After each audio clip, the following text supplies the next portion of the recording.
Good evening. Happy Thursday, everybody. Welcome to Easter. Well, it's Easter tomorrow anyway.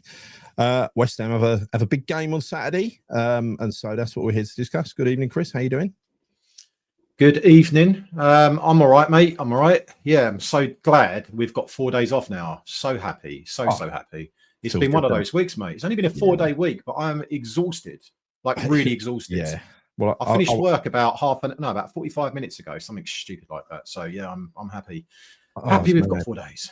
Yeah, it's mad. I was up in Manchester from Monday night to Tuesday, so I had to drive because it was so busy. I had to do calls on the way there and calls on the way back. So I've had better weeks, but it was actually all right other than that. It was just really busy, and I had quite an easy day today because everyone took the opportunity to have an extra day off, it seems.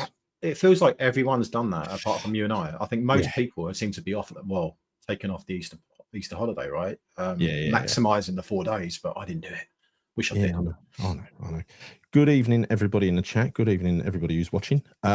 So, by the way, if you haven't subscribed to this channel yet, please do. The Bobby Moore Stand here on YouTube. Give the video a like. People forget to give the video a like. Please give the video a like. Go on. You know you want to. And hit the bell notification icon if you subscribe. And we're going to do some more frequent shows in a couple of weeks' time. We're getting back to our groove again now. After that, the latest international break kind of took the wind out of our sails a little bit, didn't it? It was one too many, weren't it? Yeah, it did, mate. But, I you know what my thoughts are around international breaks. I can't stand them. I just I find them pointless. That whole Nations League thing is just a load of old trash, isn't it? Really, let's be honest. I mean, what's the point of it? It's games for the sake of games, isn't it? It's just it is just pointless. That's all it is. But yeah, so we will up the tempo in a couple of weeks' time. But we're just getting back into it now. Life's busy as well. Anyway, let's talk about what we're here to talk about, and that is the game on Saturday at home to Southampton, billed as a must-win game, and people are, many. Honestly, I think. It surprises me every time I'm a little bit positive on a show. The kickback that you get, it's like you're not allowed to be positive. But the thing is with me is I'm not going to pretend to be negative, right? If I feel negative, if I feel like I hate something, I'll say so. But I'm not going to just say it for the sake because everyone else, and you're the same, aren't you? So here's what it is. Yeah, I am. I think ultimately you and I have differing opinions to some extent. Yeah. But I'm not, completely dissatisfied because I'm trying to put things into perspective as well. And I think perspective is everything based off of the season that we've had under Lopetegui for the first part, new manager coming in for the second part. It does take time. And yes, the results haven't been as good as we would have liked. But I think you've got to look at the longer, the bigger picture here. And it may well coincide that bigger picture isn't what we like. That might happen. But in the meantime, we have to get behind the manager. That's kind of my stance, and that will not change until it gets to the point where, and hopefully this doesn't happen, is that he's not performing, next season. But I think, look, this season, as much as I hate saying it's a write-off, it kind of is. So really, like I said the other day, the first 10 games are pivotal of next season. And that point, then I will say yes or no. Is he the right man? I am a bit surprised that people have jumped so quickly. I've got to be honest. I know that when he was hired, that a lot of people didn't think, because of what he did at Chelsea, they judged him already. They've judged him already as boring and whatever. And so this is, to a great degree, this is just sort of confirming that bias, isn't it? And it's just. It's an easy way out because there's a bigger picture at West Ham as well. If we were say he was to sack Potter and Sullivan, right? Where would that leave us as a club? What would it be? It would be another relying on Sullivan to do the right thing and pick what we consider to be the right manager, then make what we consider to be the right signings. Anything less than that, we're going to be upset. So it's like a circle. It's cyclical. Well, exactly. So it's a circle, but it's these things are it's a repeating trend that's never going to go away. So the way I'm looking at it, honestly, is we've got to hope that one of these managers works out. And I hope with every manager, I hoped it with Lopetegui. I hope it with this one as well. Lopetegui didn't work out too well, but what's the point if you give up hope? You know what I mean? It's just, but I will carry on blaming the board because they have literally stolen 2 seasons of football from us. Not one. Yeah. This season has been diabolical. They should give us our money back. I mean, honestly, this is a season that we were never going down. We were never going to do anything. We got knocked out of the cup early. We've seen ourselves get trounced so many times. It got to the point of embarrassing. And now, I suppose with me, you know, because I go down there and forced to watch this shit firsthand, you know, this is actually not getting trounced and doing all right and holding our own against these teams has come for a little bit of light relief for me. Call me easily pleased, but there you go. There you go. That's what it is. I don't see, I just don't, I don't have the energy and I don't have the anger, more importantly, with Potter to really fucking go off on one and start coming up with stories about how shit he is and because he did this at Brighton and I always had me doubts about him and all that sort of crap, you know, because to me it is just crap. The guy's got a new job and we got to hope it works out, surely. Yeah, totally. I agree with you. I mean, he's, you know, his track record at Brighton, people going to go back to that. People he talk left about him in his style. Chris, he left him in fourth position. I know, but people go back to perhaps his style of play and this, that, and the other, and how it's so negative. And this is not the West Ham, I won't say the West Ham way, but this is not suited to the way we want to be as a football club.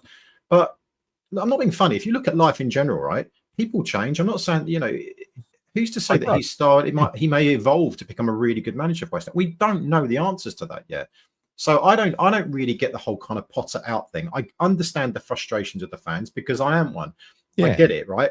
I go to games every single week. No one likes being bored. No, we don't. You know, I hate all of that, right? I hate some of the stuff I'm watching, but I also try and, again, like I said before, it's about perspective, and that's the kind of key word for me this season. Because, as I said before, and I keep repeating myself, I think we just have to see this season through, start again next season, and hopefully we'll be in a much positive position. That's my hope. That is my hope. I don't see the point of getting any more negative. It's been such a negative season. Why put negativity on top of negativity? It just doesn't make any sense to me. I personally believe, like I've said so many times, with West Ham, we are such a disjointed fan base. And I just feel we need to be united and really get behind the team completely and the manager. Because I know for a fact this, Scout, by the way, because I did speak to someone quite recently who's very, very close with the club, is that the players genuinely really, really rate Potter. They like working under him. So that's got to say something. This is not BS, by the way. This is factually true. So, again, make of it what you will, right? Yeah. You know, someone will make up a story, though, you say they've heard whispers in the dressing room and all that sort of shit, right? That's what will happen. And I think, you know, negativity sells.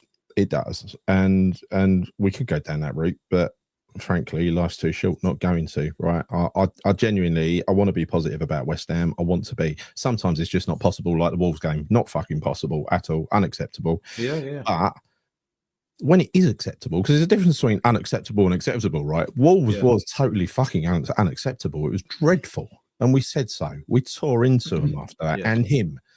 But the last few games have not been unacceptable. You know, they've been 50% good. Yeah, I mean, Liverpool for sure. I mean, I didn't really quite get that. There was a lot of people flying off the handle, and typically it's usually around why are we not starting with a striker? But I think Potter's kind of put that to bed a little bit with the news that's come out about Fullkrug, that he can only really be fit for one half at this moment. So, again, perspectives. I think, you know, sometimes we just look at the team sheet, we look at the squad, we look at the bench, and we say, right, these players should be playing. Why are they not playing? I do it all the time. You know I do, right? I've been banging on about Fullkrug playing for weeks now. Yeah. By the way, I do want him to start on Saturday. Just put it out there. But I'm just saying, over the last few weeks, I kind of get it why he didn't play him. I kind of do, right? Don't like it, but I'm willing to accept it. Let's put it that way. Yes, and he said in the pre-match interview today, the presser, he said that the training team, the physios and everything, they're really worried about Fullkrug because he's still feeling some of that injury. There's no way he could play for 90 minutes. They're trying to give him minutes to get him back to fitness, but there's no way he can play 90. I hope that means he can play the first half or the first 60 minutes or something against Southampton, because you're not going to get an easier defence to play against. to be quite honest. I mean, they do offer some threat up front if you let their wide players get onto their comfortable foot and get a ball into the big fucking 2 meter tall lump in the middle. But that aside, I don't think there's too much danger there, to be honest. And I would personally cut off the only avenue that they've got by going out there with Southampton at right back and Wan-Bissaka at left back, and just shut off the guy that we're after, Walker Peters. Not a bad shout. Yeah, it's not a bad shout at all. I mean, it proved to be quite useful doing that. Obviously against Liverpool second half the other day, and it has done on quite a few occasions, because I think when you face up against Wan-Bissaka, there's no one better as a fullback, right? You're going to come up against as a winger. So I do think that does make sense. But in truth, mate, Southampton are awful. They're really, really bad. I mean, they're up there with, I think, arguably, and I don't know exactly, but I remember Derby County had a really tragic season when they were down. I don't know how many points it was, 10, 11, 12, something like that. Yeah. So they're kind of in and around, how Derby performed that season. They're awful. There is no version of this being acceptable if we lose. Absolutely no. That's out of the question. That is out of the question. Can't happen. It really is, because, I mean, I've been analysing Southampton in terms of their results, their performances, the amount of goals they've conceded, right? So, they're shit. Man, they have not won a game since the 1st of February, and that was against Ipswich Town. So a fellow relegation contender, right? So, other than that, losing to him, Chris, doesn't even enter my mind. It's literally, how convincing a win will get against them. Yeah, I think so. I mean, for me, I'm looking at not guaranteed. I want a bare minimum of 3 goals against this team. This team are there for the taking. And this is the reason why, to your point, we need to start, ideally, nullify the threats that we think they have. Okay, so solid up in terms of the fullback areas. Yeah. Get someone up front. We need a focal point up front. So whether that's going to be Fullkrug or whether we start with Ferguson, which seems very unlikely, but I would like to see a striker start that game. So if it does mean Fullkrug starting for one half and just going out there and taking the game to them from the whistle, right? We've got to see that. Have to see that. And second half, maybe Ferguson coming on if Fullkrug can't last. Yeah. No, I agree.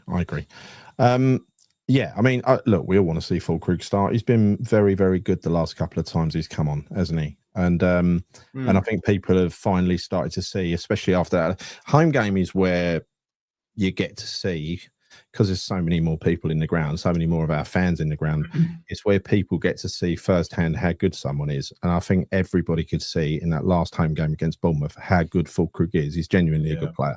And it changed. I mean, I even saw somebody ask for him to be made captain the following day. You know what I mean? That's how he went from 0 to being rated pretty much overnight, right? Captain, okay. Yeah. No, that's a bit extreme for me.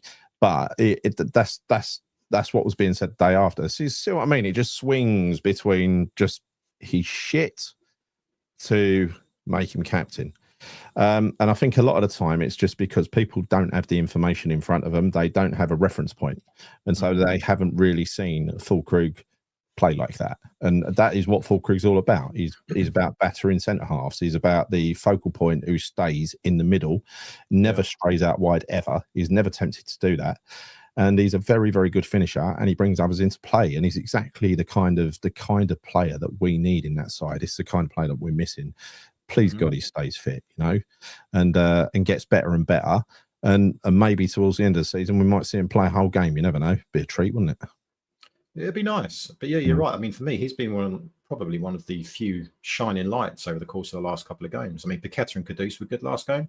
Fantastic. I think over the Paqueta especially, Chris. I mean, having watched some of the highlights back, I thought it was good live, but he was on fire in that second half, especially. I mean, against Liverpool, a good team, he was picking them to pieces. And it just goes. Not the first time, though, Gal. He does that against Liverpool quite frequently. For some strange reason, he does seem to turn up against Liverpool. He had a serious look on his face, and you don't usually see that with Paqueta. He's usually smiling and joking and enjoying the game and everything else. But yeah, he was focused. You could see he was focused, and it was very strange for him. But it'd be great to see a couple of games like that come from him. And I think we stumbled on a good formation there with Kudus playing. It was a diamond, wasn't it, in the second half that we ended up playing. Yeah, I think so. And so you had Paqueta in pretty much deep with Kudus ahead in front of him, and then Fullkrug in front of him, and Bowen wide right. It was and then you had Ward-Prowse and Soler, and filling up the kind of sort of wide position, not really wide positions, but making up the diamond, and that worked a treat against Liverpool. Apparently, they've got a history of having difficulty playing against a diamond midfield. I didn't know that, but hey, there you go. Interesting. Well, they certainly don't have a history in terms of beating us, that's for sure. But regardless, I think second half performance, I think you've got to take a lot out of that, and hopefully we can take that to Southampton on Saturday. Yeah, really hope we do. Well, I don't want it to be one of those situations which seems to be quite typical of West Ham, is that we kind of raise our games for the bigger teams, but yet when we play the lesser teams, we seem to be relatively mediocre. We don't put that level of performance in. I hope that's not the case. I did see someone put in the chat earlier on, what if West Ham lose to Southampton on on Saturday? You're going to then start going after Potter. I mean, look, truthfully, like it kind of, I don't think I would. It kind of depends the manner of the defeat if that happened. But you know what? I think like we always say, we take it game by game. So I don't really want. I don't know. There are two parties to focus on here, and let's not breeze over Sullivan, right? Because Carl McCauley's been brought in to do a job, and that is to find talent. Sullivan has to get the transactions done. He has to go and get the players he wants, not bring in. Because I do really like the youngster Somerville, but we shouldn't have signed Somerville. We shouldn't have signed Fullkrug. We should have spent that money on the striker that we needed. But that was Sullivan who did that. Now, I'm glad we've got Somerville and Fullkrug now, but what would have served us better? A player who had to work his way into the team and ended up playing outstandingly once, and that was Somerville, and that was only for half a game. And Fullkrug, who's been injured all season. We could have gone and spent that money on a very decent striker. Look, we know all this, I think it's hindsight's a fine thing, isn't it? There's so many more things we could have done. Do you know one of the most frustrating things? Actually, he wanted to, though, Chris. He wanted to, but that was Sullivan who said, "No, I want to bring Somerville in. Go and find us a cheaper striker," and that's when Fullkrug came in. I think one thing that kind of made me think a little bit earlier on when I picked Fred up from the airport earlier on. He was straight away talking about West Ham, unsurprisingly, and he said, "You know what? Aston Villa," he goes, "you look at them and you just think that could have kind of been us." That in terms of the levels they've hit. Do you know what I mean? Easily. Because don't forget, where we were in the Europa League a few seasons back, we were just on the cusp of potentially qualifying for the Champions League as a result of that. Bottoming it in transfer windows in January impacted all that kind of stuff as well. But that could have quite easily been us. And it is so frustrating that. But then, going back to the point of being this really disgruntled and negative West Ham fan, but the reality is, Gal, you've supported West Ham your whole life. I've supported West Ham my whole life. I've never really seen a huge amount of success apart from obviously the Conference League. So again, I look at, I'm not saying that the fans are entitled. Some of our fans are entitled, but I don't know. Maybe some are. Maybe there are some that are a little bit. I think they turn that way. Me and my cousin Paul, who've been going for 50 years next season, to live games. I think we've been going together for about 48 years or something like that, right? But we were having a chat after the first half against Bournemouth, which was crap, right? We were sitting in the lounge there, just miserable. I had a cup of tea, he had a Diet Coke, and we were just sitting there talking. And we said exactly that. When you look at all these years of supporting West Ham, how many good seasons has there actually been?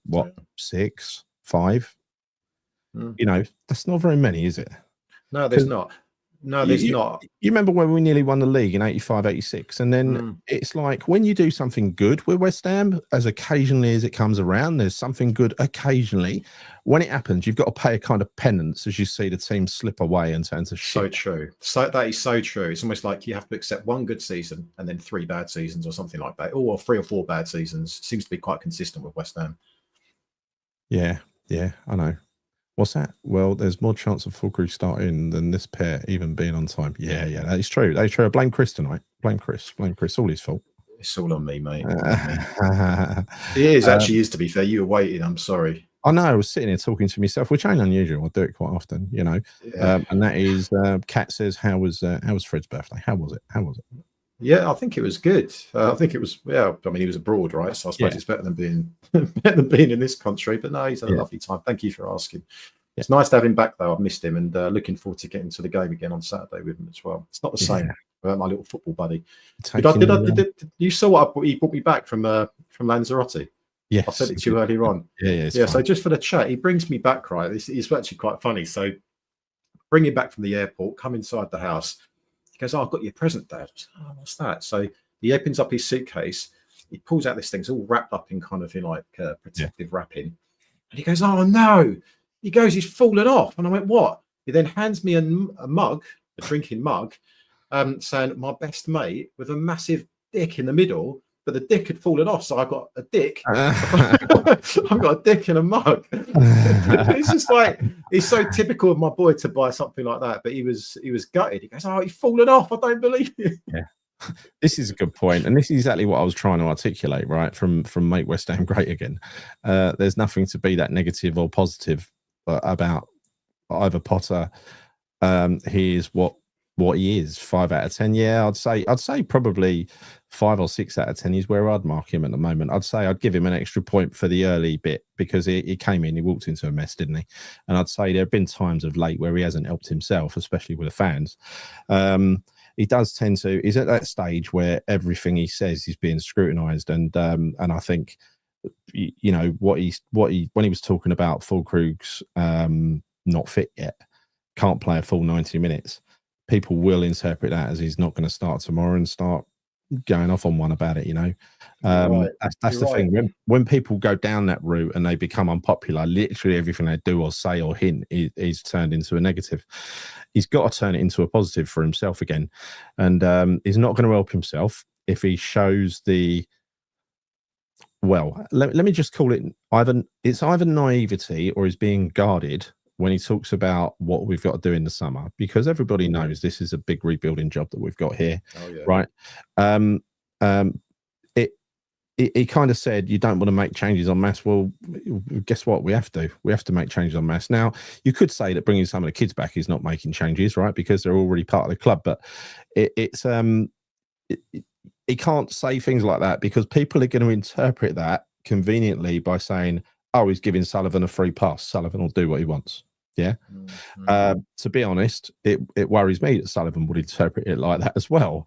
But at the same time, it could just be what they were doing last summer when they said they had no money to spend, and then suddenly they have money. They're just not getting their wallet out and showing people how much they've got to spend, right? I do think it's going to have to be funded by sales, though. And there's been rumours today, again, of Jared going. Please God, he goes nowhere. We need Jared. Kudus almost definitely will be going. There's a lot of takers. I think Arne Slot was really complimentary about him the other day, and there's talks of a swap deal between their backup keeper who needs first team football. Don't know who he is. Supposed to be quite good. Yeah, him. Supposed to be quite good, and Kudus.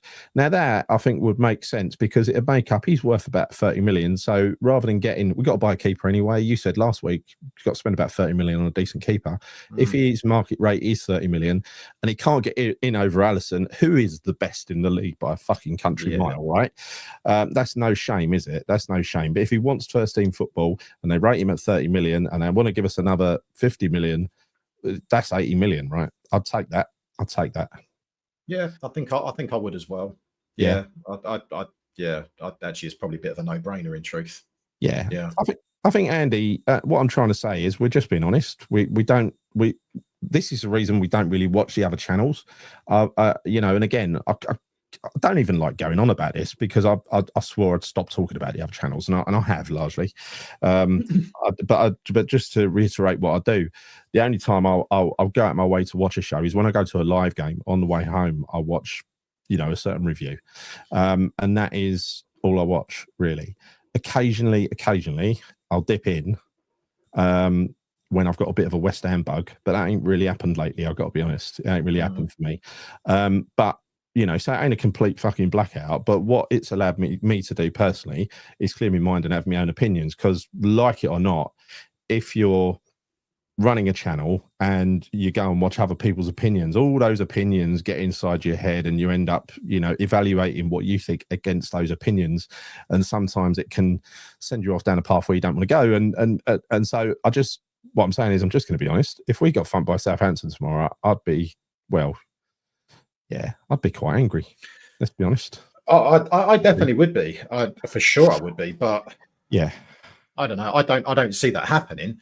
So I don't really want to think about that. In truth, No, I don't. I'm I not even don't think considering it it. will. I'm not even considering it. No, it can't do. But then when we played Southampton earlier in the season, and correct me if I'm wrong here. So Southampton played very good against us, and I seem to recall that actually us getting away with 3 points was a bit of a shithouse win because what was Yeah. it? It was Bowen that scored, wasn't it? Fullkrug got the assist, nodded it down. Bowen, Yeah. kind of scrambled it over the line. But that big lump you referred to, Onuachu, he was causing our defence all kinds of problems that night. He was, even though he couldn't hit a barn door, he was battering our centre backs. Right, he was winning everything in the air. He looked really decent in that regard. They were pretty good that day. I know it was Lopetegui's West Ham, but I'm just hoping that we do not end up playing that type of Southampton on Saturday because yeah. But I can't see it happening. Southampton are done. The only thing they can do now, Gal, is play for pride. That is all they can do. But I just don't think I just do not think they're good enough. They're good enough to compete. Simple as that. They're not a Premier League side. Let's face it. They're not a Premier League side. And we've got a number of very, very good individuals who, on their day, if they click, can pretty much take on anybody, but they don't click very often. But we have started to get our attacking game together. There's a little bit of a bit more joined up than we were previously, where we were just surging forward and then losing it, getting in a mess, or just coming back and recirculating the ball. That seems to have stopped. Potter, it says here, he seems a bit more. This is old school Paul. It says Potter seems a bit more savvy to social media and more attuned to what West Ham fans want. I don't think he's under any illusions, Paul, of what West Ham fans want. He keeps repeating it, and he seems quite grateful to the fans that support, especially the away fans. Always complimentary about them, but I think he knows what we're expecting. And if he doesn't try to deliver it, then he's a fool to himself. I expect him to try and deliver it, and he's just proven to me that in the last couple of games that he can deliver an attacking style of football. He can, but it's whether the Palace game, the Brentford game, those sort of games where they were utterly, Wolves, they were dross. We turned up with a game, and that was to stop the other team playing. I don't want to see that against average teams. I can suffer it against an Arsenal or someone, or a Liverpool or someone like that. I can't take it against a team where we traditionally beat or should be beating. Because our record against Brentford's fucking appalling. Let's put that record to bed. We're playing Forest in a couple of weeks. I don't care that it's Forest. We need to beat them. That's what we need to do. I think Randy says, I think right now, as long as Potter tries to give us optimism for the last 6 games with a style more appealing to the eye, I think we'll get behind it. But the board still have a part to play. See, I'm not so sure, Randy. I think the only thing that will get the fans off his back and get introduced a little bit of positivity tomorrow is if we roll them over 3-0, 4-0, 5-0, something like that. 2-0 is not acceptable. We saw that against Leicester. It's not acceptable. People will go off alarming like they did after Leicester. Well, no, Gail. I think just to stop you there, I don't agree with that completely. I think 2-0 is fine, but it was the fact that it wasn't an entertaining game. Leicester was Leicester was such a poor team. We didn't really kind of we could have gone out there and battered them, but we just didn't. And I think that it was the manner of the win. I know that sounds crazy. You usually say the manner of the defeat. Yeah. It was the way we won. It was kind of like, no, come on, let's take them to the sword a bit. We've had fuck all to cheer about this season. Give something back for the fans. And against the likes of Leicester, against the likes of Southampton, certainly this weekend, those are the teams that we should be absolutely turning. We should be turning over the players we've got, and also to your point around. Well, for instance, if we start with a back 5 against Southampton, I will not be happy with that whatsoever. We have to start with a flat back 4, mate. Yeah, we cannot be going with 5. That would be insane, honestly. That would just be stupid, and that would just really wind me up the wrong way. That if you're going to take a risk against any team as well, with regard to Fullkrug's fitness, it would be against Southampton. It's an easy game in the scheme of things. No game's easy, but this is easy. Given the team we've got, right? The board do have a massive part to play. Of course they do, and always will while they're here. I wish they'd fuck off. And so Kat says, this is also true, Chris. I would like to see a bit of progression from Potter. Yes, so would I. And look, none of us are fighting against that. It's just a case of we all want the same thing, ultimately. We all want to see good attacking football. going at teams that we know we should beat, or trying to beat teams. That is the West Ham way, if you want to define it, right? It is being able to beat anyone on your day. The downside of the West Ham way is you can also lose to anyone on your day as well, you know. But you know, that is what we want to see. We want to see attacking football. Even when we've been crap, we've seen attacking football, and the odd surprise result creep in there, and that kept us happy. But I still think that because of the new environment in that stadium, we do have to provide attacking, call it flair football. We have to provide attacking football. We have to be on the front foot against teams in order to lift that enormous stadium. Because if you don't, you can hear a pin drop in there, can't you? You can. You definitely can. I don't think it's always about seeing attacking football. I just think it's also, I think that's a huge part of it. Of course it is, because it's been lacking so much. But I think it's the work rate, the effort. Sometimes I do feel is lacking. Now, people might say, "Oh no, it's been pretty." I do feel at times it has been lacking a little bit, particularly with our midfield as well. And I just, Man United winning, Frankfurt 0-0. You know that if Man United win, and that game is on Sunday, our game. I told you that already, haven't I? Yeah. So if you don't know that, people who are watching and you plan on going to Man United, be aware that can move. Is it definitely going to go to Sunday though, not Monday? No, that's what I was told. I was told it's going to go to Sunday. That's from the person who's got the box. Yeah, they let me know. I've got another 2 Man United tickets today. Actually, Gav, I've now got 4. Have you? No, sorry, 4. No, I've got 2 on top of obviously the 2 that we're going to with you as well. So yeah. Well, the difference is you get fillet steak with my ones, don't you? I know, and prawn sandwiches, of course. Claire ain't mentioned that she's is she? She's not well at the moment. Claire, she's on a lot of painkillers and stuff. Oh really? We do need more double barrel players without a doubt, but I think Will Prowse to be one double barrel out, and there'll be another double barrel coming in. But you know, I don't think that's the case at all, mate. You heard Potter's interview today, Gal? You heard Potter's interview today? Yeah. I don't know why. I mean, I guess the reasons why they were talking about him is because he's ex-Southampton. But for me, I mean, they were proper like I don't know. I think he really rates him, and I definitely see him staying at West Ham for next season. I do. Whether he'll start or not, I don't know. But I think that he's highly rated.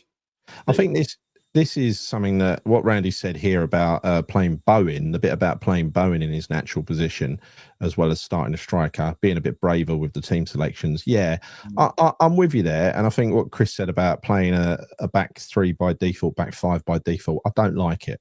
You can do that against the teams. Well, look, you can do that every week if you've got a functioning forward line and a good striker and a decent attack and cracking wing backs who get forward. But when you do that and you've got Skulls on one side, I'm not being unfair to Skulls, but he does not get down the line and whip that ball in, does he? So you are cutting your nose off to spite your face, because when you play that wing back system, the wing backs are supposed to be 2 of your attacking players, and we only ever get Wan-Bissaka pushing forward.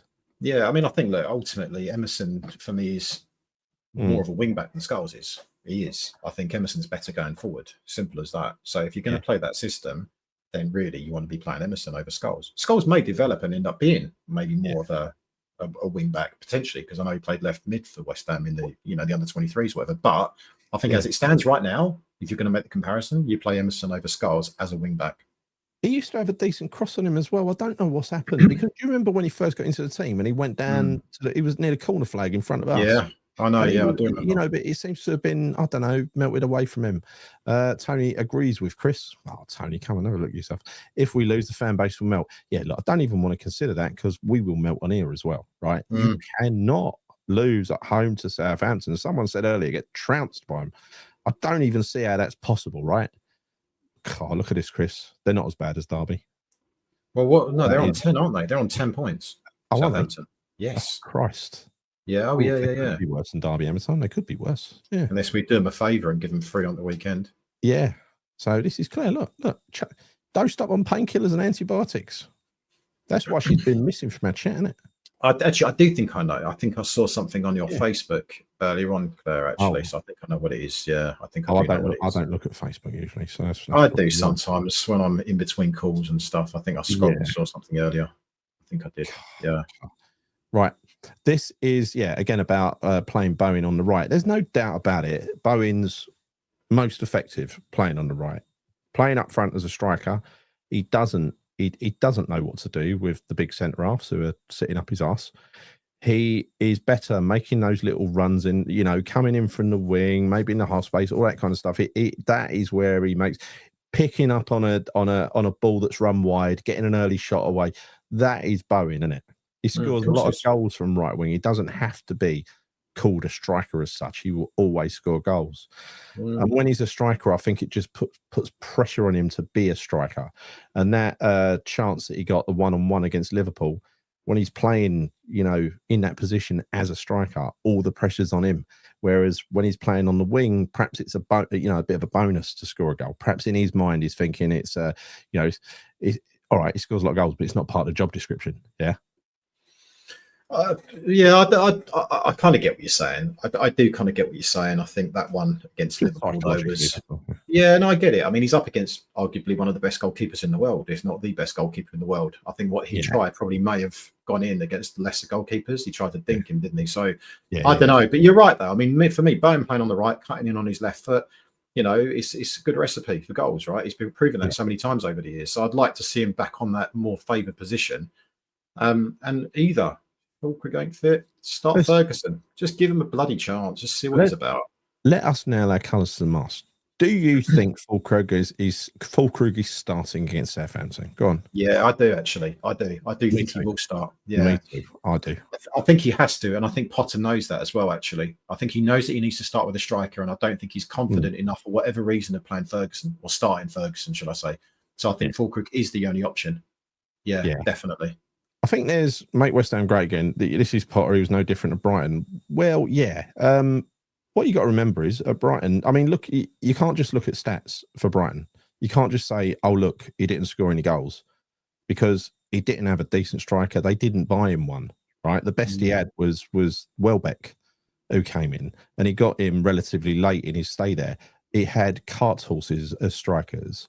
So, you know, it was very important that they held on to possession, that they were solid defensively and stuff like that. And also, in his interview last week, he said that the one with David Seaman last week, very, very good interview. If you haven't seen it, it's on YouTube.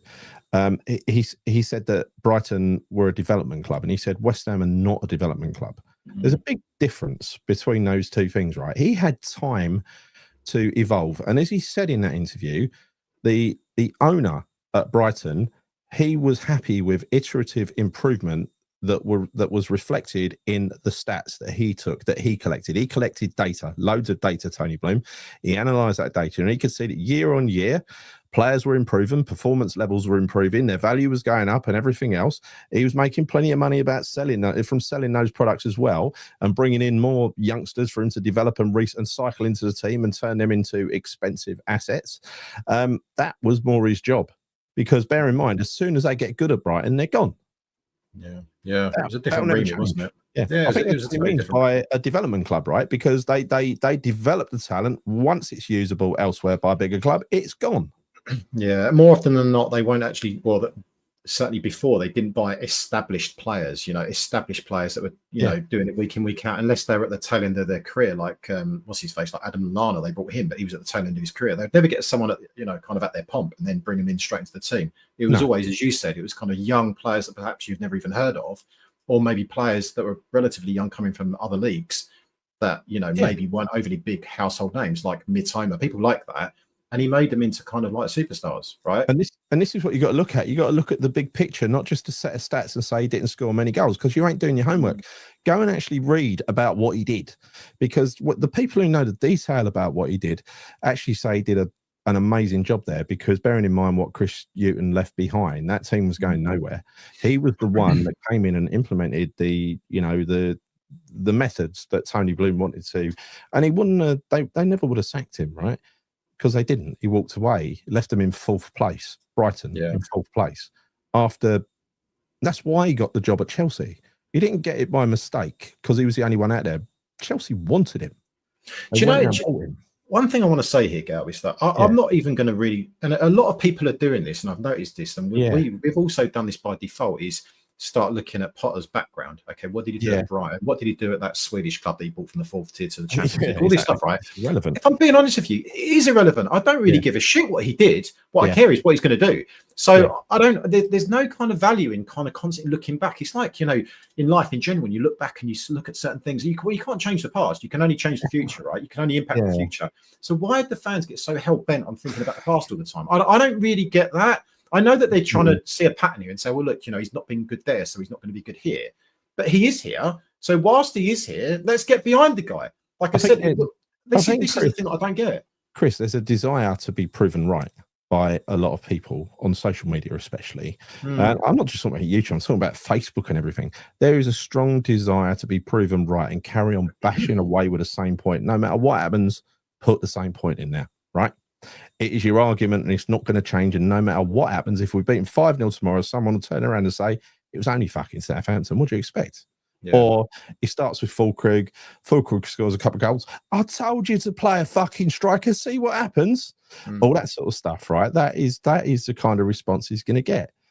I think the best result tomorrow would probably be something like 3-0 or 4-0. It can't be 5 because then it becomes a little bit meaningless, right? It's, you know what I mean? It's a balancing act. He can't win. He can't win at the moment. The only way the mood might improve slightly is if we beat Spurs. Yeah. Oh, definitely. That's the one. I mean, actually, because I know I've said this before, and again, I know I said the season's kind of died out, and of course it's died out. But but if you look at the league table right now, so if we beat Southampton at the weekend, and Spurs, I think have got United. Is it United that they've got on Monday or Tuesday? I think. Who have they got? I think it is. Hold on a minute. Fixtures Monday. Tottenham, Nottingham Forest. Okay. All right. So yes. So if we beat Southampton and Spurs lose to Forest, which is absolutely possible, then we go above Spurs, right? Look, we have to finish the season, in my opinion, above Spurs and above Wolves. We have to. We really, really have to. Ideally, trying to catch up United as much as we can and possibly overtake them. That, for me, would represent a good end to the season. It would mean that ultimately, over the course of the next 5-6 games, we're going to pick up good results. That's what we've got to aim for. Certainly not finishing lower than Wolves or Spurs. That is the key for me. You know? I'll pull you up on that because I did look at this the other day, right? Wolves have got a fantastic run-in against some real crap opposition, right? We have got a decent run in, but we are at home to Spurs and away to Man United. Now, Man United away, that to me is winnable. We're going to break your duck here, Chris. We're going to break your duck. At home to Spurs is definitely winnable if Postecoglou is still around, without a shadow of a doubt. No, I totally agree with you. I mean, again, games aren't won on paper. You can look at some of those teams that Wolves are playing. Doesn't necessarily mean they're guaranteed to get points. You know, they are where they are in the table because they're not a particularly great team. That's the fact. I know they're on a bit of a better run at the moment, but they're only one place above us, for goodness sake. So so my point being is that I think it's Wolves that have got United on Monday. It's Wolves that have United. So it's interesting actually. So if Wolves if Wolves beat, I mean, not that I don't want Wolves to beat United, but it's basically the teams around us, the 3-4 teams around us, we're all playing each other pretty much. That's what's happening over the course of the next 4 days. Listen, I think Wolves might be a bridge too far, to be honest. I think they're going to pick up a lot of points from those last few games, but Spurs are definitely within the sights, and the teams immediately above them, they're catchable, right? So I haven't checked all of their run-ins, but we've got a decent run-in as well. So us and Wolves, I think, will go up a few spaces. At least we should, and I think there'll be others if the fixture computer has worked it out that way. It will have quite a tough run-in. Yeah, not everyone can have an easy run-in, can they? Well, all of these kind of predictions count for shit when you consider that we beat Arsenal, and it's like it's results like that we never predicted would happen, So I don't necessarily agree when you look at teams. We should beat them on paper. Yeah, we should, but it doesn't always happen. It'll be the same for Wolves as well. Oh yeah, but look, we've got Ipswich away. We've got to win that. We've got Forest at home. We've got to win that. Forest are now in relatively bad form for them, and the pressure's on because they're sliding out of the Champions League spots. Right. Yeah, but they could bottle it because they're not experienced at being in those positions, Gal. Exactly. Now, and Forest, I'm sorry, but look, we beat Arsenal away. We've just given Liverpool a torrid time. We've got the players to beat Nottingham Forest as long as we get the tactics right, as long as we don't try to contain them. Needs to keep Fullkrug fit, and Areola needs to decide his hairstyle, says Martin Redding. Yeah, I think, do you reckon the hairstyle, the adjusted hairstyle, has an effect on his balance, Chris, or his aerodynamics? You got to stop.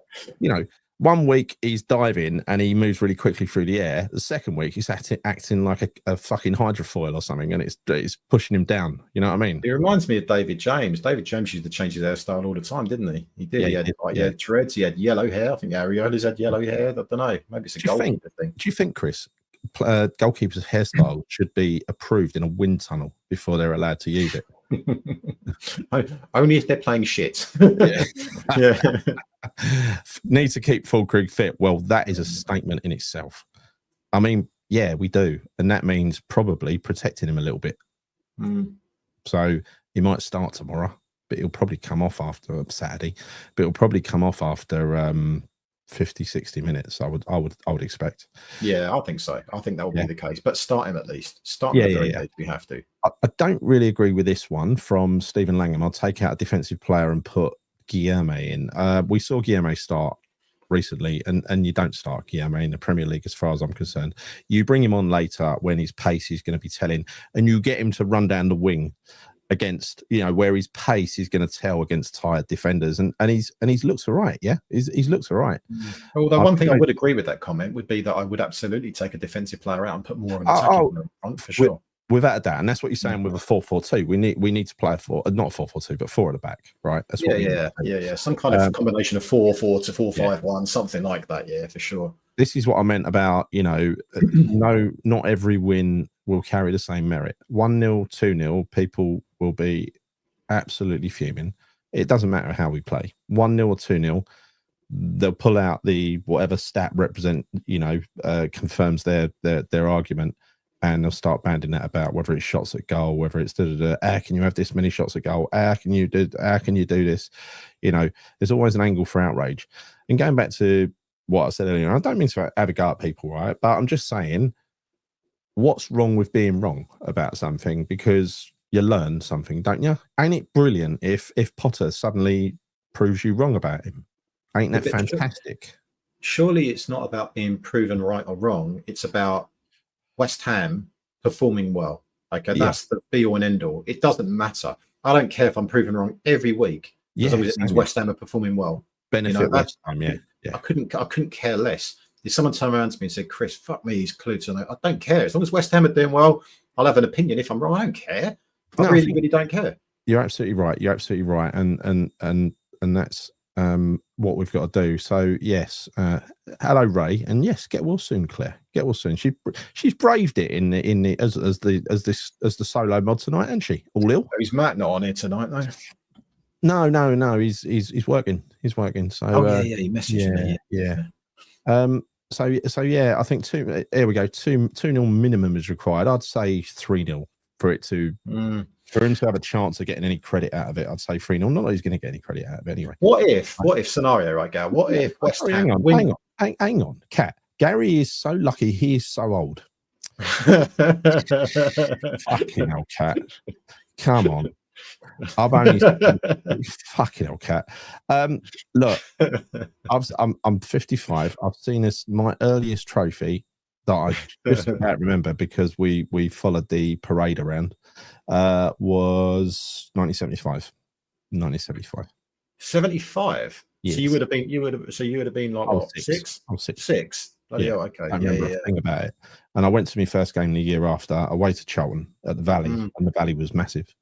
League Cup midweek. I only know we won, and it was the League Cup midweek because I know what year it was. I know it was away to Charlton. And I looked it up recently, and that is the only game that happened away to Charlton in 1976, right? So it must have been that one. We won. So it was a good start. It was a good start to my West Ham career. The things you can remember when you're a kid, but you can't remember what you did last week, isn't it? No, what I can remember though of my early, because you know everything seems bigger when you're little, yeah. And I remember being at the top of this because the Valley was vast. I mean, it had the record crowd in the whole in all 4 leagues at one point, right? About 80,000 or something like that, right? And when all seats all standing. And I just remember being at the top of what looked like this enormous concrete stand, looking down on this pitch that looked minuscule down the bottom. Big terrace, huge terrace. I mean, can only imagine what that was like full up. I remember going to Upton Park for my first time. I do remember that, and it seemed huge, seemed absolutely humongous. Yeah, I loved going to Upton Park, but you know what always got me about Upton Park? It was the smell, and I don't know what it was. It was the smell. There was a smell at Upton Park. I've said the same thing. I Yeah. had this conversation with so many people. Always have this. People must think I'm a bit of a weirdo, but I said, you know what? I kind of miss that smell of dirty burgers and that piss smell. You know, the smell of horses shit. You know, all I that kind wouldn't, of stuff. I Right? wouldn't I say miss that. that. Yeah, I wouldn't say it was horse. It was any of those smells. I mean, Well, it's inside dog the shit ground. alley, weren't it, round the back? Yeah, Yeah, but yeah, that yeah. was all But I mean, horses shite. yeah, but I mean, inside the ground in the old west, when you stood down Yeah, down yeah, the bottom tier there was a smell, and yeah. I couldn't describe it if you played with it, but it was a unique smell, But right? you know what? Do you think a lot of that is attributed to the fact that we had all those wooden seats back in those days as well? Because I remember that, and I think that Well, kind of some there were kind of no smell seats. emanated from that as well. There were no seats in the lower west. Then we stood.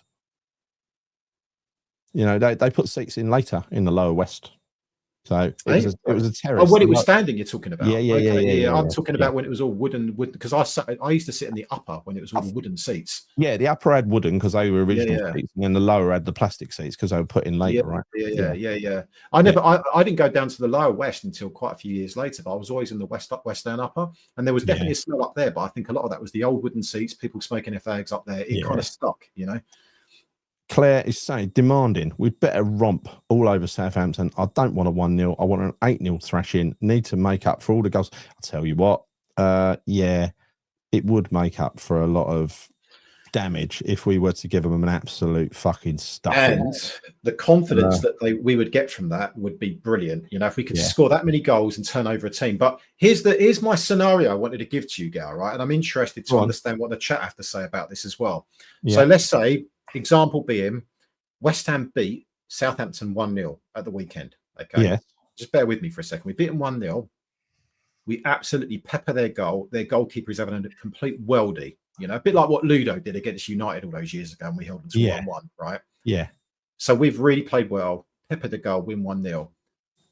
How are you going to feel about that? Are you going to be happy or are you going to be disappointed? Do you think there'll be fans out there that are going to be happy or disappointed? What's your thoughts and what do the chat think about that? Listen, if we only beat them 1-0, people will be raging.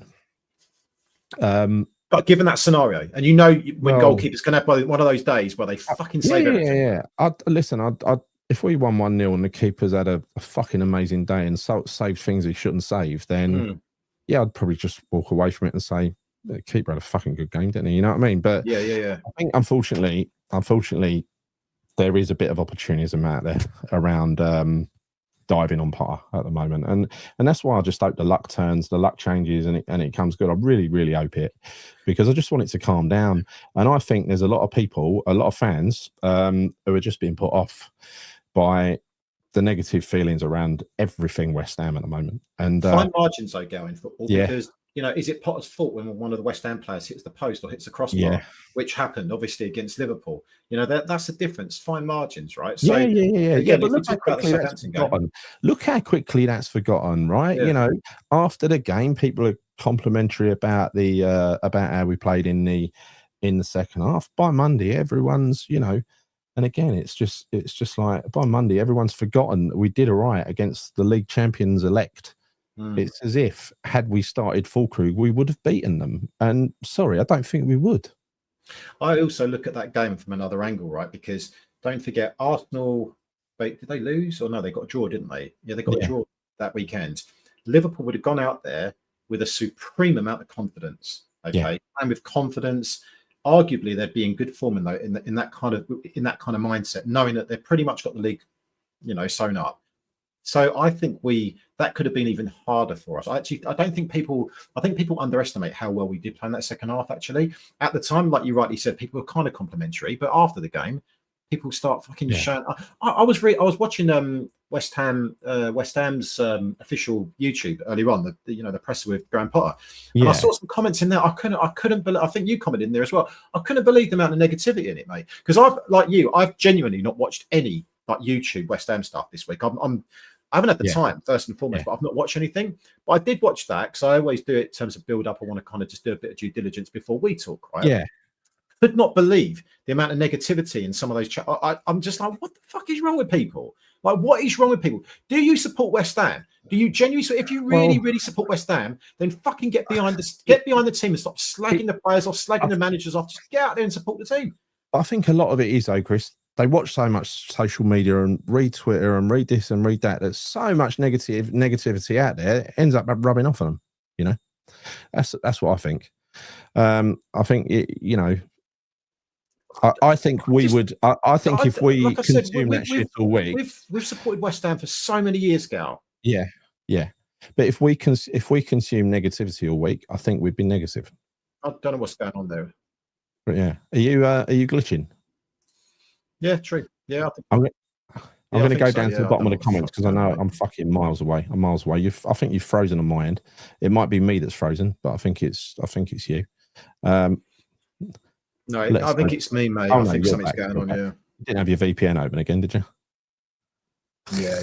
Bet you did. Maybe. Yeah. Yeah. So Andy says, if we batter them and it's only 1-0, I'd take that. Yeah, me too. Of course. I just want a positive performance. You know what I want? I want something that I enjoy watching. And if I'm on the edge of my seat and we're nearly scoring a load of times and we're really unlucky, I'll take that. I ain't going to look at stats after and say, fucking, or you know what I mean? I can't get angry with a performance like that. I can get angry if we lose at home to Southampton or draw with them. I can, and I will.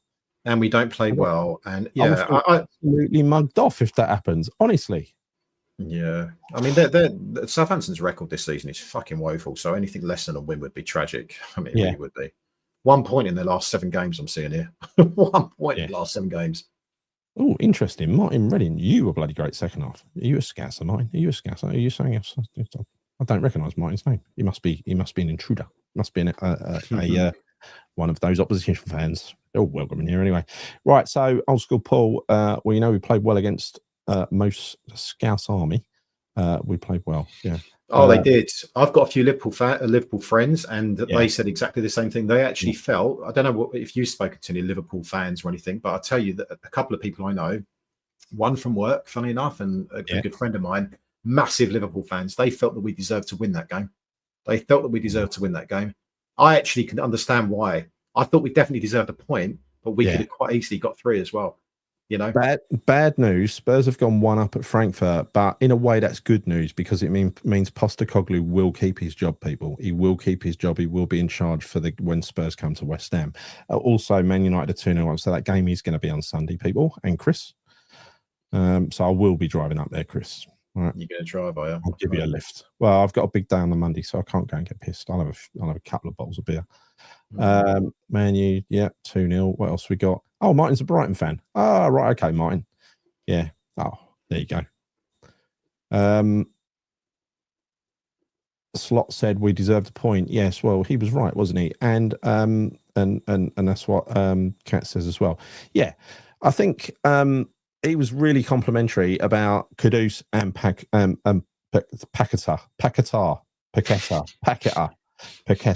He was really, I don't know why I suddenly struggled with it. He was really complimentary about him. He said he was a bit of a beast in the second half. And he was, wasn't he? He was. Oh, he's brilliant. Yeah.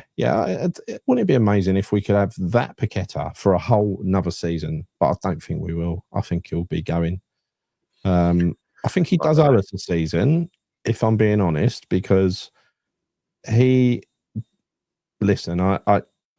think he could have, whatever happened with this situation, I think he could have handled it better than he did and distanced himself from it, right?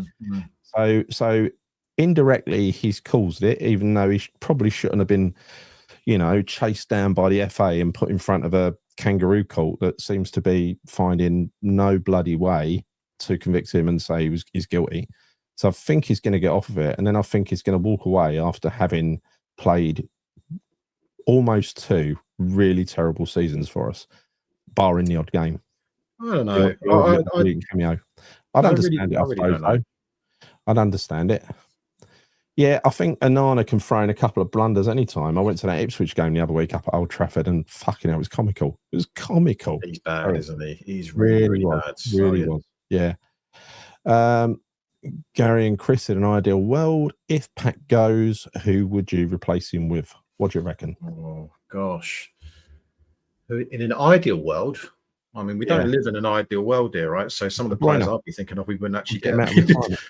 De Bruyne, 5 years ago or something, yeah? I'd take the current De Bruyne. That's all right, as long as he stayed fit. But no. I'm trying to think some young up-and-coming players like on that note, we have an average age of 28.8 years old, the second from bottom in the league in terms of age. We need to change that and stop having the oldest fucking team in the league. We were the very oldest last season. We've gone down one place with all those signings. I know, it's crazy, isn't it? It's crazy. Angel Gomez, I don't think that he's even an option anymore. I think he's turned West Ham down from what I've heard. Don't know if it's strictly true. I thought Angel Gomez.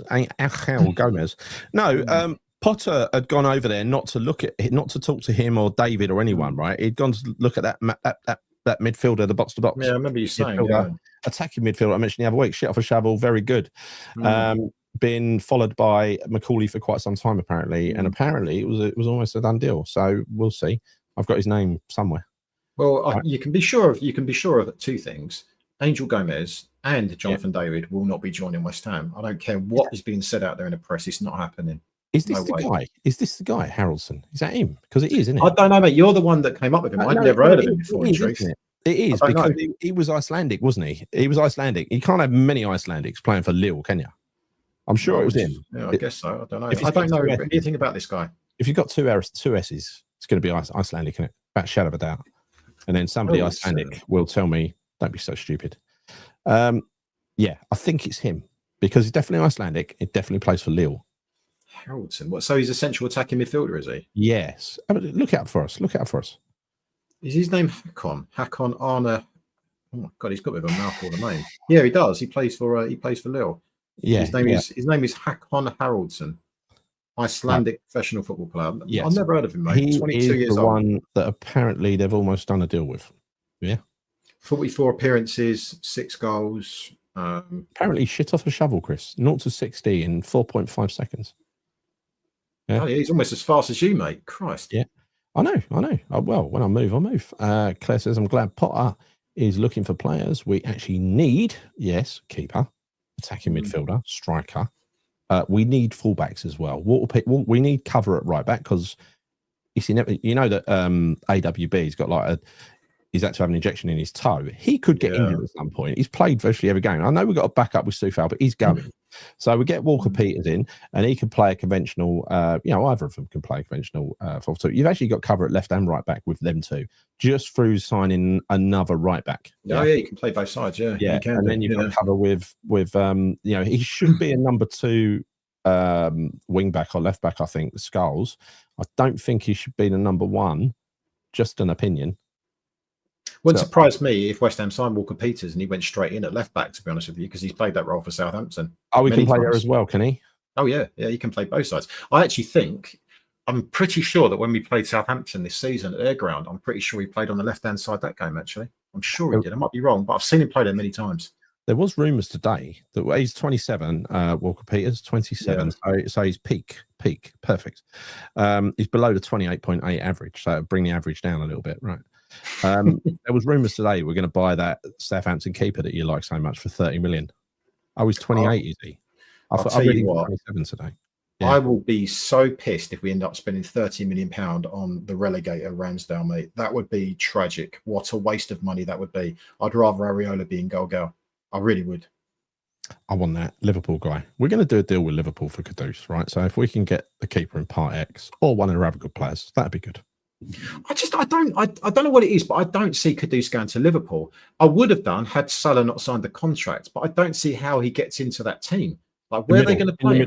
In the middle, where he played against Liverpool, in the middle, top of the diamond or top of whatever, in the number 10 role. He can clearly play it if he's got someone behind him and if he's got someone in front of him. More often than not, when he's played that role for us, a handful of times he's played it, there has been no one to aim for and there's been no one to feed him. Because either Paqueta has been playing in a different position or he's been off form, right? Yeah, maybe. You could be right. I mean, he plays that position for Ghana quite frequently, doesn't he, actually? So you might be right, yeah. Well, that is the position he played against Liverpool, so Arnie Slot would have seen it firsthand. Right, Gary, 4 Southampton players we're after. Worst team in the Premier League for ages? No, that's a story, I think. I think we're after Walker Peters. If it's kids, I don't have a problem with that. If it's kids for the future to come in, not for the future, because they've played a season of Premier League already, but second choice kids who still need some development, I'm fine with that, right? That's what you said last week, wasn't it? Tyler Dibbling is the player, Gal. I would be happy if we signed him. Yeah, he's decent. He's very decent. We'll see on Saturday, right? But I know that he plays right wing and he's traditionally left-footed, kind of like that, a bit like Bowen in that respect, you know. Not saying the same type of player, but he's left-footed right winger. But he's a young kid, bags of potential. I think he looks like a prospect to me. He does. Yeah. He hasn't scored loads of goals this season, just to point out. I think someone said this to me the other day, and I know that. But I think he's got potential. He's a young kid. He would be one of, actually, I would say, in truth, I would say he'd be my number one target from Southampton, would be Tyler Dibbling. Kelleher or Trafford for me, says Kat. Laid two of Southampton ones, or wrong end of stick. Ramsgate, more like cattle grid. The bloke's jinxed. Yeah, he is. Right. Someone's going to Liverpool. Yeah, listen, I'd put money. I've already got money on. You will remember from a few weeks ago that Mavropanos goes for 15 to 20 million. Whoa! No, you said 16 million. How's it now dropped the million? That's a lot of money. 16 million plus. You said he's going to go for. No, I said total deal value. So no, not including wages, but including top up. So it's a total deal if he, you know what I mean. They say wins the World Cup with Greece and all that kind of stuff. No. It's got to be the I said at the time. I'm going to go back and look. Right, I said deal plus add-ons. Right, whatever it is, will be 16 to 20 million. I feel like I'm being screwed over a little bit now with this bet. No, you can look back at what I said. I'll tell you. I wrote a verbal contract. You agreed to a binding verbal contract during that show, and all the terms and conditions were laid out fairly. You know, you just need to play it back. 16 million. You said 16 million pound plus. I said no, not a chance. 16. I reckon he's going to go for 18 or 19. If I'm being honest, I think he's that good, Chris. He's not, but his stats are. So Tom Fellow. Not. You know, Pull up his stats, top class. Let's pull up his stats. The most amount of mistakes he's made this season. No. That's what I'm more interested. Not how many edits he's won. How many goals he's at fault for. They don't track the amount of times you lose your head, right? Tom Fellows, West Brom, says Stephen Hayes, very good young player. I don't know him, but as long as they're the right, as long as there's a plan, right? You know, like Guillermo came in. And there didn't seem to be a plan for him. It was just, you know, Potter's come in and started to use him in dribs and drabs. Lopetegui had hardly any intention of using him. Didn't seem to be a plan for him. There's got to be a plan when we bring these young kids in that they're going to either play with the kids, and that is going to be their thing until they mature enough to be ready for. There's got to be a bar, a minimum threshold. And once it's only when you hit that threshold that you're introduced into the first team squad and with a chance of getting picked. I think a number of kids have got to go out on loan as well. So that might be a tactic. If you're going to buy a young kid, for instance, I wouldn't have complained had they bought Guillermo and sent him out on loan for the season, would you? I was about to say that. No, not at all. I think particularly if they put him in a top league, you know, another European league or something like that, I would have been absolutely fine with that for sure. From what Randy said here about, you know, all the right positions, I mean, for me, keeper, but the big thing that we haven't fixed for about 3 seasons since Declan Rice left is pace and power in midfield. Yeah. That's really what we need. He was so important for us. He did the job of 5 men in the middle there, didn't he? He pops up everywhere. Claire don't want Kadouche going to Liverpool. I'm sorry, Claire. He's going to go to Liverpool. I don't dislike Liverpool. I don't. I'd much rather go Liverpool than Arsenal. I don't mind Liverpool. They're all right. I mean, there are some annoying fans out there. They don't really annoy me. Listen, Man United fans don't annoy me either. You know, the reason is those two clubs are genuinely giant clubs, right? If you only have to go around the world to realise the global support that those two teams have got, they're bloody enormous. Yeah. So I'm not going to get jealous of their fans. In fact, I think they should be jealous of us because they're just doing what everybody else does, unless they're from Liverpool and it's in the blood. Someone in London supporting Liverpool, I mean, they always come up with creative ideas about why they support Liverpool, right? But oh man, there's more United fans with southern accents than there are northern accents. Fact, true. Team for Saturday: Areola, Wan-Bissaka, Emerson, Kilman, Tadibo, Alvarez, Paquetá, Kudus, Bowen, Fullkrug, and Soler. That is the team that I would like to see as well, and Chris. So, I don't know if Steve called that out the other day. I think I agreed with that. So I'm sure that was a team that came out. You know, someone. Yeah, you've nailed it, Steve Tiley. You have nailed it there. Nailed it. I don't think anyone in the chat is going to disagree with that. No, I want Steve as manager now. He's He's got it right. Kelleher is the Liverpool, the one that I was talking about earlier. I didn't get his name right. Yeah. I think he'll be the part X. I think Kelleher will be the part X with Kudus, because we badly need a keeper that can use their feet, don't we? And can use their hands. So you want Kelleher and 50 million? Yeah, is that what you're saying for Kudus? Is that what you said? It might be 40 because depends what his market value is at the moment. Personally, I'd say he's worth every penny of 70 million because he's going to walk into a good team like that and thrive. It'd be fucking world class again within seconds, right? Within a couple of games, it'd be bashing goals in from everywhere. And that would be the most frustrating thing to see after the season he's had with us. It will be. The same with Paqueta as well. It will be, Chris, but we did have the good Kudus for a while. He was amazing. Don't forget that goal where he ran the whole length of the pitch, right? Don't forget the goals. I got that on video, Gal, right? I rarely ever film stuff anything during the game, and this one even when I was vlogging. But I saw him literally on the halfway line. I was like, I don't know why it possessed me to get my phone out and record it, and I recorded him all the way dribbling to the goal and slotting in the corner. I couldn't believe it. Limbs, mate, unreal. You got to be vlogging tomorrow, right? Because this is going to be a big win. Bullshit! I'm fucking vlogging Southampton at home. Good God! No. What if it's 9-0, Chris? What if it's 9-0? But I can't be asked of it. I've vlogged for the Wolves game, and then I got back and I thought, "Fuck this! I'm not doing anymore. I'm not doing anymore. I'll do it for the Spurs game, or I'll do it for away games. But that's it. I'm not doing it for Southampton." Martin, I'm sorry to hear this, mate. I have two sons. I drag to Brighton. One is Liverpool. The other is Arsenal. I'm sorry. Talk about insufferable. Yes, absolutely insufferable. He hasn't tried to develop a Scouse accent as well, has he? Just to rub it in. I don't know.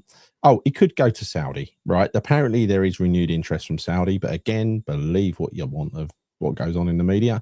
If he goes to Saudi, we'll get a huge fee for him because they can afford it, and they need to convince him to go to Saudi, right? The only way you do that is to pay. It's like pay stupid money. What they did with John Duran, gave him a silly contract, didn't they? Crazy money. If you put Mavropanos in goal, nobody would be able to score. He'd fill the goal, wouldn't he? Mind you, he'd still somehow let it in, wouldn't he? I don't know.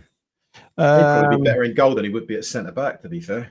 Yeah, I think Paquetá goes, and because De Bruyne is going, I think the when he gets found innocent, which he will, I think the FA are literally trying to dig themselves out of this hole they made. That's why they put it off until June. They're going to find him not guilty, and then he's going to move to Man City for probably a cut price deal compared to what we would have got. And then West Ham are going to go to the FA and say, look what you did to the value of that player. That seems very possible, by the way, Man City now. Particularly with where they are, particularly with KDB leaving as well. I think that actually could be a very, very possible scenario that will happen. It's all City have to do is confirm the story that they were about to pay 85 million for him. And then say, because, they could come to West Ham and say, look, we ain't paying 85 million for him. He ain't worth that at the moment. We'll give you 50. And West Ham will say, all right, give us 50 and a letter to say that you offered to pay us 85 before this all happened. And there you go. Yeah, I know what you mean. Yeah. I could actually see that happening. As much as it pains me, I think it's true. That could well happen. Yeah. Let's have a few. We're going to finish in a second. Let's go predictions. Right. So, Chris, what's your prediction? Let us know your predictions in the chat. Go on. I'm going to say 3-0 West Ham. Assuming the team is what Steve Tiley put up just now, I'm going to go 4-0 West Ham. 4-0. Wow. Okay. Yeah. I'm upbeat, I'm upbeat. Yeah. 3-0. So, come on, let us know in chat. 3-0, Steve says. Underselling that team there, Steve. 3-1. They ain't getting the one. But if Mavropanos plays, there's a possibility they'll get the one. That is true, especially if that big lump plays, which he will. He's 2 meters tall, over 2 meters tall, that geezer, Massive. We played against him before when we were in Europe. He's a massive lump, he is. Yeah. Players keeping it real, 8-0. Randy is in a place of no hope, 1-0. Being very optimistic, just like me, 5-0. Slightly more optimistic than me. 3-0, says Lawrence. It's a mediocre score. Mark Pendleton. He's looking for the Prozac at the moment. 2-2. Cat says 3-0 again, keeping it real. Yeah. And agreeing with Chris, coincidentally, You know, so I've noticed this trend of people agreeing with Chris. It's not funny. It's not good. Right. Well, no. People, what did you say? You said, is there only 4-0 there then? No, there's no 4-0s. Just a load of 3-0s. I just don't see. I mean, three is a bit of a stretch for me to even say that, bearing in mind how toothless we've been up front for so long. But I just feel against Southampton, I kind of have this expectation that we should get more than 2, 3. Yes, 4 too much. I think that's going from one extreme to another. If we scored 4 goals, Ray's going optimistic. He's almost predicted like me 4-1. Claire, Steve says this: the tablet's kicking in. It's going to be 8-0. Don't care what it is, as long as it happens. A comfortable 2-0. Oh, that's a horrible score. That 2-0. It's a dangerous score. I hope for 3-0, but 2-0. Oh, Paul, come on, mate. You can do better than that in Canada. God. That's it, I think. Are we there? Yeah, I think so. I might do a vlog against Southampton. I don't know. I'll see. I just saw some comments in there, Claire. If it makes you feel better, I might do it. But I don't know. I'm just kind of like, it's Southampton at home, you know? I mean, Jesus Christ. Talk about scraping the barrel. Give me your fantasy day out against Southampton. What would happen? Who would play and what would happen? Give me your fantasy, Chris. My fantasy day. So you're talking about the whole build-up, everything? No. I'm talking about what happens during the game. Who plays and what happens in that game. Keep it realistic, but what's yeah. I reckon. Okay, so I'd want an exact team. Was it that Steve mentioned earlier on? I'd want that exact team for sure. I want to see us. I want to see us start on the front foot.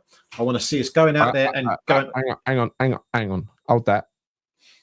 You copied Cat. She didn't copy you. Carry on. I weren't even looking at the chat at that Whatever. point. But anyway, great minds think alike, Cat. No, I said 3-0. I genuinely think it will be 3-0. That's my hope. So I want West Ham to go out there, literally just from the first whistle, go out there and attack the hell out of Southampton, scare their defence, and just fucking go for it. That's my I don't want to get into too much detail here, Gal, because that's ridiculous. I mean, it's like Roy of the Rovers shit. I just want to see 4 goals. I want to see a fucking worldie. I want to see a really good goal as well. I don't want to see just little tap-ins. I want to see a worldie. I want to see something like. When was the last time we saw a goal that was 30 yards out or something like that? It's fucking, and it's not even that. It's not even that, Gal. When was the last time we saw a decent goal at our end where we sit? Honestly, Chris, I can't even remember. You have no imagination, right? What are you talking about? What would happen is thus for me, right? Same team, obviously, same team. I would go for, Lucas Paqueta, first of all, starts it off with an overhead, a bicycle kick from the edge of the box.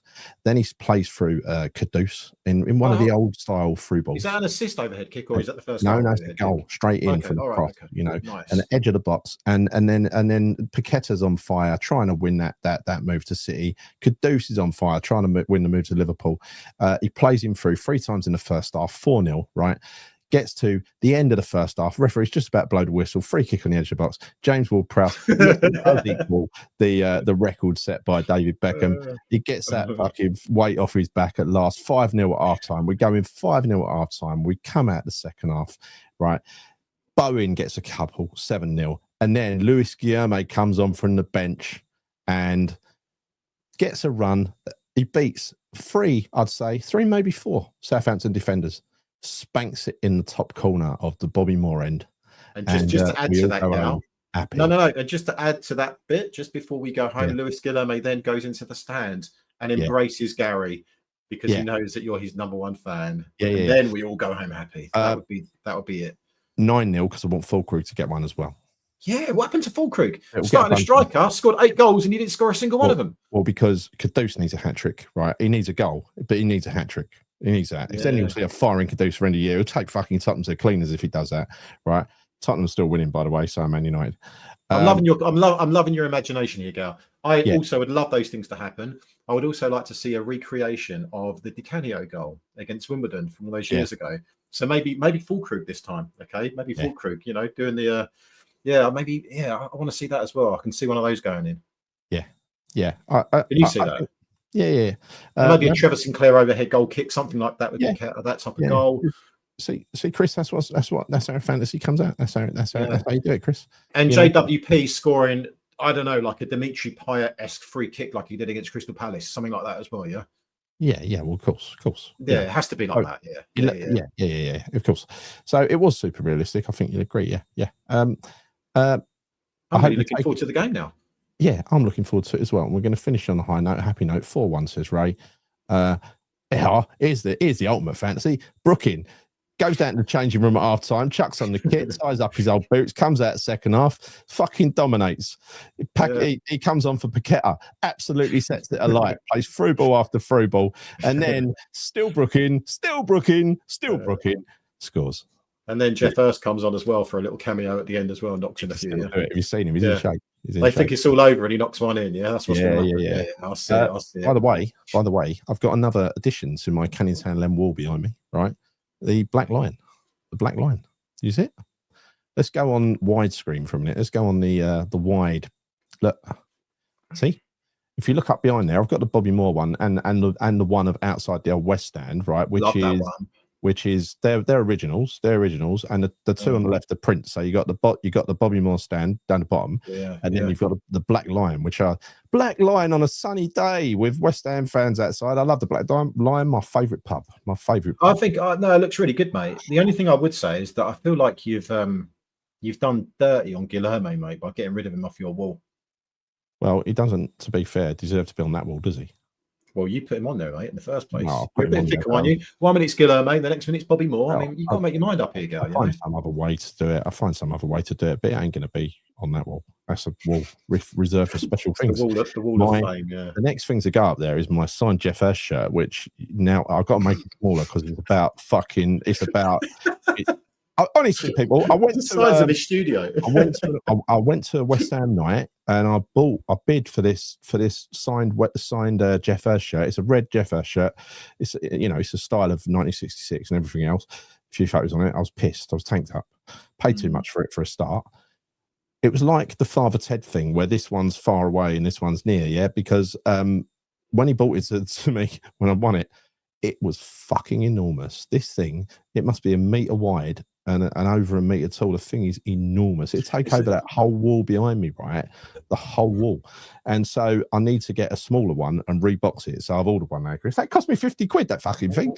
It's worth it though. It's really good. I've done it with Antonio's signed shirt, right? The way you told that story to me was the other day was a lot funnier. So basically what Gary said was when he was bidding for it, you were quite far away from the stage, weren't you? I was. So it looked at a relatively decent size, but the nearer he got to the stage, it just got bigger and bigger and bigger. Yeah. And then suddenly, before he knew it, he's holding up this frame. You can't even see Gary pretty much. He's holding the roof of the car on the way home. It's so big, wouldn't go in. You had to get a crane to pick it up. It's an eyesore. It's been sitting outside here, outside this studio for a while. What happens to the neon sign? It is stashed away somewhere at the moment. I still got it. Got on my nerves. Not Bobby Moore sign either, mate. When we're doing it at this kind of angle, this view. No, I know. But you know, what do you want to do? See more of us or more of the background? I don't know. So tough choice, really, isn't it? Tough choice. Oh, it's really tough. Before we go, let's check on the European scores because Chelsea are losing 2-1 at home to Legia Warsaw, 4-2 up on aggregate. 4-2 up on aggregate, so they could be going to the semi-final of our cup, the Conference League. Spurs could be going to the semi-final of our cup, the Europa League, and so could Man United by the looks of it. Olympic Mayonnaise, they're beating 2-0. Who else? Athletic Club, and Lazio are still in. So whoever gets through there is going to have one of them is going to have a tough job against Lazio in the semi-final, I'm sure. Oh no, they're losing 2-1 to Bodo Glimt on aggregate. Do you know, Gal, I've got to tell you one thing that actually does concern me looking at the quarterfinals, right? You've got Atletico Madrid, Rangers, Frankfurt, Spurs, Lazio, Bodo Glimt, United, Lyon. Yeah. There is an outside possibility that Arsenal could win the Champions League and Spurs could win the Europa League. Because honestly, if I was in Spurs, if I was in that situation, Spurs, can you imagine that? I can't think of much worse. Both North London clubs winning a European trophy. This is where Amorim has got to come good. And I don't care if Man United win it, let them win it, right? They've won it before, let them win it again. Yeah. Chelsea, surely they're turning that round against, they're 4-2 up, of course they will. Chelsea are going to win the Conference League. That's fine. I don't mind. It's respectable. It's good that a club of the profile of Chelsea win that, right? Who else is in that? You got Rapid Vienna going through, probably. You got Betis probably going through, and then you got Fiorentina for free up our old friends. Imagine if they get in the final again and don't win. I'd feel sorry for them. Fiorentina. Ooh. Chelsea will play Real Betis or Fiorentina in the final. if Chelsea get past Rapid or Vienna or Djurgården. Djurgården's a beer, isn't it? Do you know, I'm actually really kind of concerned here now that I think, and I'm making a really bad prediction. Yeah. My prediction is Spurs are going to win the Europa League out. After the crap season they've had, they're going to win the Europa League. And that really bothers me because I don't know what's worse, Arsenal winning the Champions League or Spurs winning the Europa League. I'm not sure. Yes, Pablo is a Betis. Pablo is a Betis, so we really should be supporting Pablo. That is going to be my choice. Pablo, yeah, come on, Pablo, you can do it, mate. Yeah, are you hearing what I'm saying here? Spurs could win a fucking trophy. I didn't even really think they were that close. This is bad. Yeah, Swedish team. No. But Spurs, that's what Spurs do. Don't forget they were in a Champions League final once. So just get into a final doesn't mean you're going to win it. I know it doesn't. It just feels like because they've had such a bad season. It could happen, but I'll just have to declare a media blackout for a week until it's all gone away, right? I'm going to need to lock myself in this cabin for a month or two. I wouldn't really care. I wouldn't really care. Yeah, be quiet right now, Chris. Stop talking. Sorry, I don't know why I'm thinking these things. This is awful, but yeah, exactly. They will bottle it. It will go Spursy. You know it will. And Arsenal will hopefully get absolutely battered by PSG. Oh, please let it happen. Don't let them fucking win the Champions League. I feel like if it's going to happen, Gal, I might as well put a bet on it. Like Arsenal to win the Champions League, Spurs like a double, and Spurs to win Europa League. You might as well. I often do that because I don't bet very often, but I often bet on something I really don't want to happen just in case it happens, and then it don't come off. So that's worth doing. It's worth doing. Right, and we're fucking hour and a half again. Come on, let's call it a night. Thank you very much, people. By the way, if you haven't subscribed to the channel so far, please could you subscribe to the channel, The Bobby Moore Stand, here on YouTube. Hit the bell notification icon, and also please give the video a like. Please. Really easy. It's really easy. It doesn't take long. It's so easy, isn't it? It's so easy. Yeah, it's so easy. Realistically, Man U and Spurs can meet in the final as well. Yeah. I think Man U, I think Amorim will take Spurs apart in that final. I hope so anyway. Oh. Yeah. Let's just focus on Southampton at home this weekend, Gal. I don't want to get myself into this. End on a sour note. I know. Apologies. Should we have a bit of Chris Ross again? And just keep it upbeat. Have a bit of Chris Ross to take us out. A little bit of. I'll let you choose, mate. Or I don't have the Canning Lens stuff on here. I haven't uploaded it yet, and I really like the Chris Ross one, so I'm going to give it another airing. Cheers me up. Cheers everyone up, Chris Ross. Yeah. So, but this time, let's not make a mistake. Let us turn our cameras off. And put the put the background on. Anyway, thank you everybody. We'll see you. Well, I can't actually do Saturday. I don't think I'll do Saturday. So when we win 8-0, I'm going to go to the game. When we win 8-0, either Chris with someone else on Saturday night, or we'll do it together on Sunday. Mate, if we tonk Southampton, I'll definitely do something on Saturday night for sure. Yeah, I feel like we've not had enough celebrations for sure. No, you have to do that. You have to do that. But anyway. Thank you all. See you soon. And come on, you irons. And let's take our cameras off before we put Chris Ross on. I'm done.